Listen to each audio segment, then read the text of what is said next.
Allez, direction l'Angola maintenant. Là-bas, nous allons suivre la mère de la révolution africaine. La femme qui a bien failli faire basculer tout le pays. C'est l'incontournable.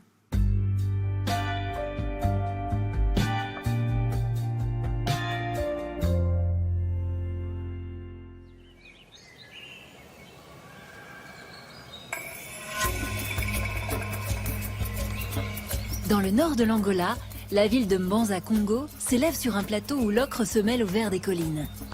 Jusqu'au 19e siècle, c'est la capitale spirituelle et politique du royaume Congo, l'un des plus puissants du continent. Il s'étend alors du Gabon jusqu'à l'Angola. Dans le centre de la ville, l'arbre sacré vénéré par tout un peuple veille aujourd'hui sur le musée des rois Congo et sur l'ancienne cathédrale, vestige laissé par les missionnaires portugais. Une dimension historique qui vaut à Mbanza Congo d'être inscrite au patrimoine mondial de l'UNESCO. Mais la culture Congo, bien vivante, elle, se découvre dans le bouillonnement du marché de la ville.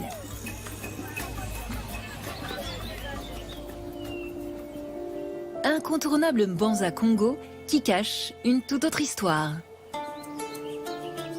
Celle d'une femme qui démontrera que l'on peut être prophète en son pays. Le directeur de la culture, Bilokan Sakala Nsenga, nous entraîne à l'orée du XVIIIe siècle. La jeune Kimpa Vita vit alors dans un royaume Congo, affaibli par 200 ans de présence coloniale portugaise. C'était une jeune femme, très belle, elle était brave, courageuse. Kimpa Vita, comme le dit son nom, un nom énigmatique, Vita, c'est la guerre. Quelqu'un qui est prêt à la guerre, à affronter n'importe quelle difficulté et la vaincre, bien sûr.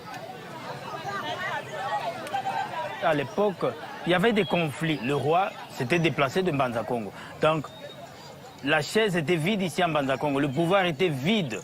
Pourquoi? Parce que le roi avait abandonné sa résidence pour pouvoir se cacher dans une des forêts ici à Mbanza Congo.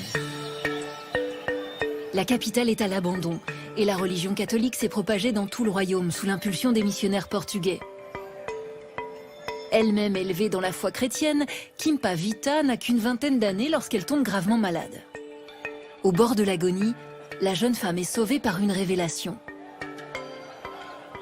Elle a eu cette vision-là où Saint Antoine lui confiait une mission, de rétablir le pouvoir du roi, le pouvoir d'une Totela, ici à Mbanza Congo, qui était la capitale de l'ancien royaume Congo. Imaginez-vous, une jeune fille à 22 ans, prendre conscience de l'état de choses du royaume Congo et dire que je vais rétablir le pouvoir. Habitée par la présence de Saint Antoine, Kimpa Vita commence à prêcher. La prophétesse affirme que Jésus et ses apôtres étaient noirs et que le royaume Congo est la véritable terre sainte. Elle n'avait pas adopté à 100% seulement la religion chrétienne, elle avait gardé sa tradition, c'est-à-dire reconnaître ces dieux-là, le Nzambian Pongotolendo.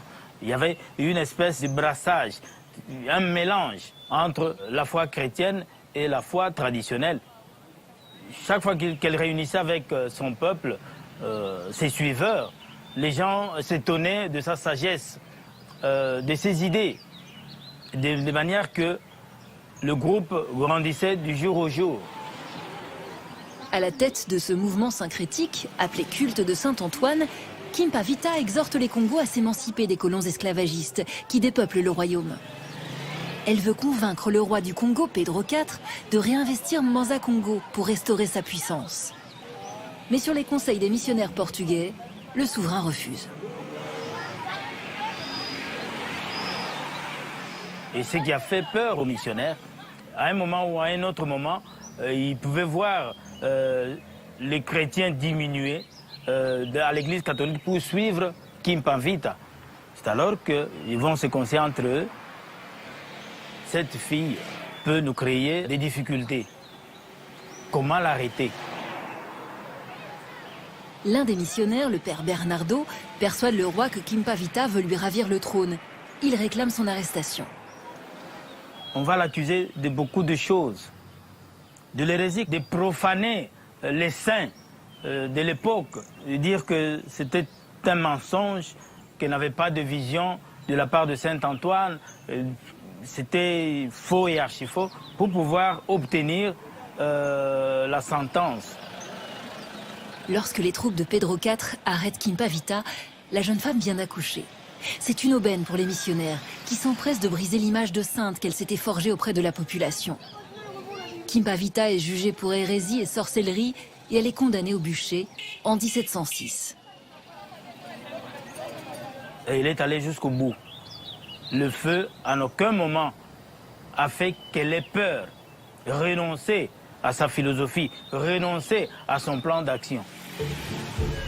Le culte de Saint-Antoine survit quelques années à la mort de Kimpavita, avant que ses adeptes ne soient contraints soit d'abjurer, soit d'être déportés comme esclaves vers les Amériques. Mais aujourd'hui, Kimpavita est célébrée comme la Jeanne d'Arc africaine. On a connu combien de Jeanne d'Arc en France?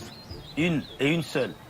Et ici aussi, comme elle est l'unique, nous devons la voir comme symbole de résistance vis-à-vis de ce qui avait été importé de l'extérieur. Nous avons ce sang-là de Kimpavita. En elle, nous nous retrouvons tous, non pas seulement faisant partie de cette région Congo, mais aussi de l'Afrique.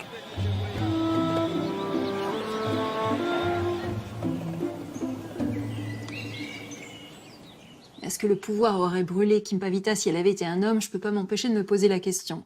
Tiens d'ailleurs, dites-moi ce que vous en pensez, vous, sur les réseaux sociaux. Et voilà, invitation au voyage, en tout cas, c'est terminé pour aujourd'hui. On se retrouve demain. D'ici là, portez-vous bien. Je vous dis bis bald.